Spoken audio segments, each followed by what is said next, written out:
and welcome back to Meet the Authors. Our first guest today is Oliver Chase. Oliver, glad you could come join us. Thank you for having me. And Oliver's here to talk about his 6 books, and particularly the most recent one, all of which are really exciting adventure stories that take place overseas and based on his life. We'll get to that in a moment.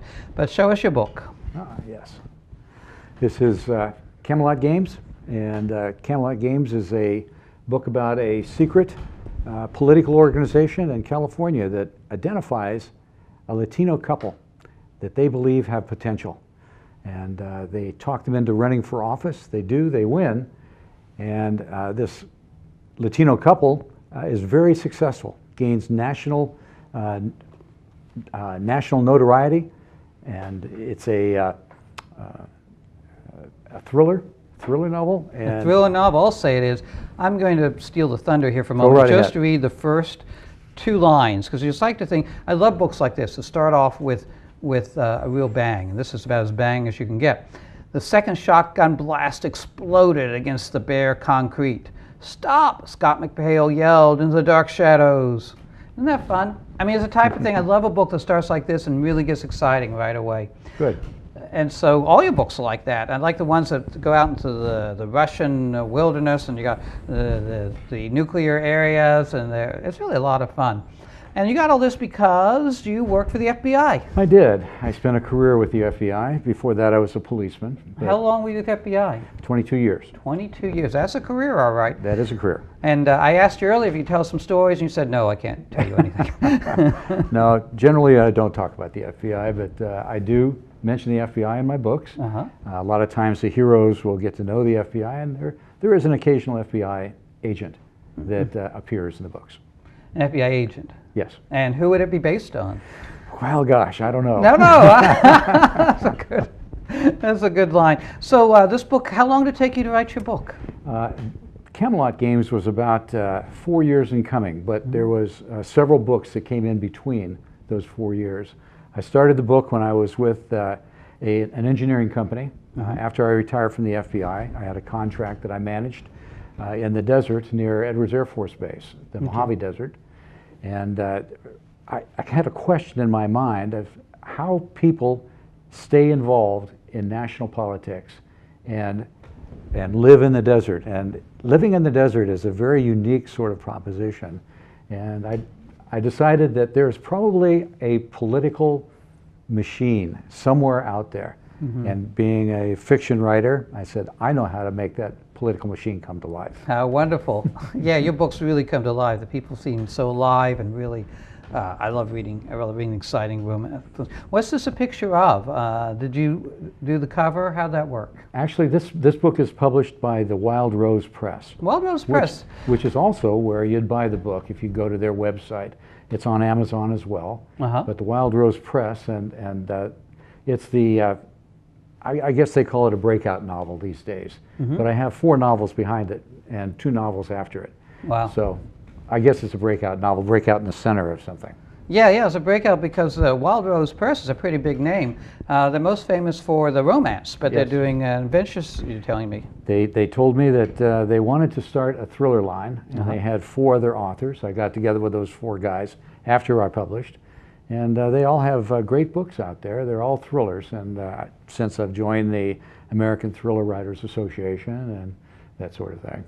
I didn't know there was one. There is. Yeah, American Thriller Writers. I remember the Romance Writers America, even though I only have 1 romance out. Oh, there you go. So there you go, absolutely. And you're going to read a little bit from us. Yeah, I am. For us. Let's have you read a book. It won't be the exciting part, but this book really talks about the Latino couple and the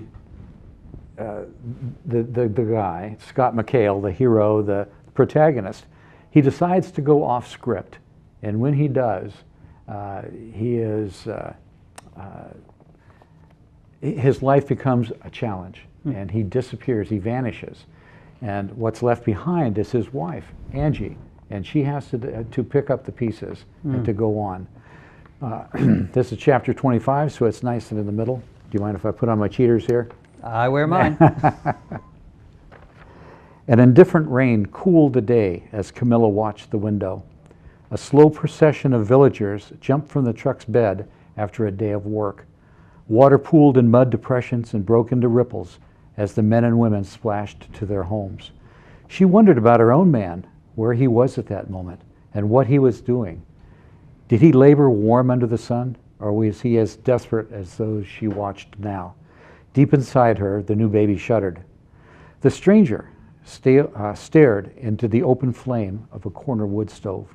He had slept away the day after a night of pacing on pained limbs. Camilla said, Good afternoon. Her Spanish was a second language to her native Perpetua. She wasn't sure if he understood her greeting. At last, the stranger nodded, offering the barest hint of a smile. Healing came, but slowly. His beard had thickened in gray and dark hair, growing high over his cheeks and over his misshapen throat. He did not eat except for a gruel that Fernando recommended. Fat and meat disappeared from his gaunt body every day. She moved into the area that served as a kitchen and took a battered aluminum coffee pot from the counter. Sir, her words whispered in broken English, would you like coffee? He turned, his expression without comprehension. Very nice. I love how you set up the mood there. You get the people who are really, you get native tongues and the sense of being in the desert and the southern culture. Those things make a book come alive. I really love your writing. Thanks. So what are you working on now? You told me that you have another book in the works, right? I do. I have actually two and a third that is, the first two are completed. Mm-hmm. They are rewrites of Blind Marcia and Marsh Island.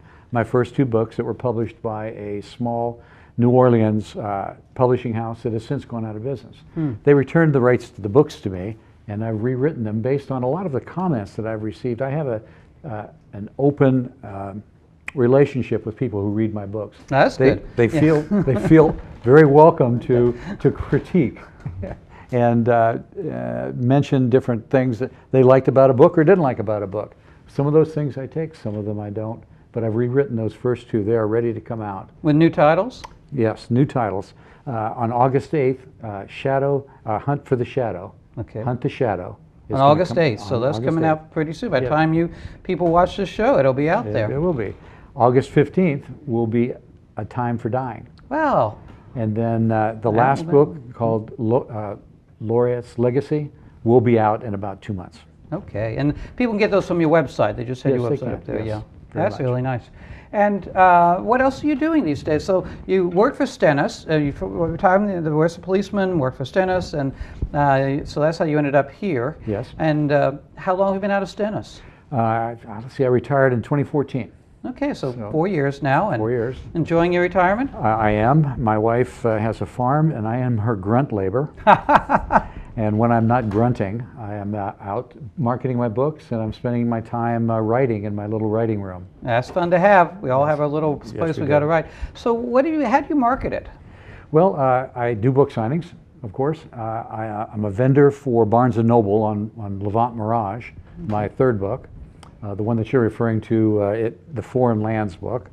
Yes, and so as a vendor, they'll accept me going into Barnes & Noble and signing books. Oh, that's nice. Yes, and then So you go around the country to do? I've been around the 5 states of the South. Okay. Next week, I'm going out to Texas. I'm going to be signing books out there and attending a class, a back to basics class. You know, like when a football team gets into a little bit of trouble, they go back to basics. Well, I'm going back to basics, although I'm not in trouble, but I can always learn. All right. Well, it's great to have you on the show, Frank. Thank you. We've really enjoyed having you. Thank you so much. You're welcome. Thank you for coming. And I want everyone to have a look at his books and be sure you pick up Frank's books. They're really exciting. They're here. They're on Amazon, as he says. Some of the local bookstores, like Southern Books, will carry them. And you can get them from the website. Or you can get them from my website. We'll post his book, a link to his books through my website.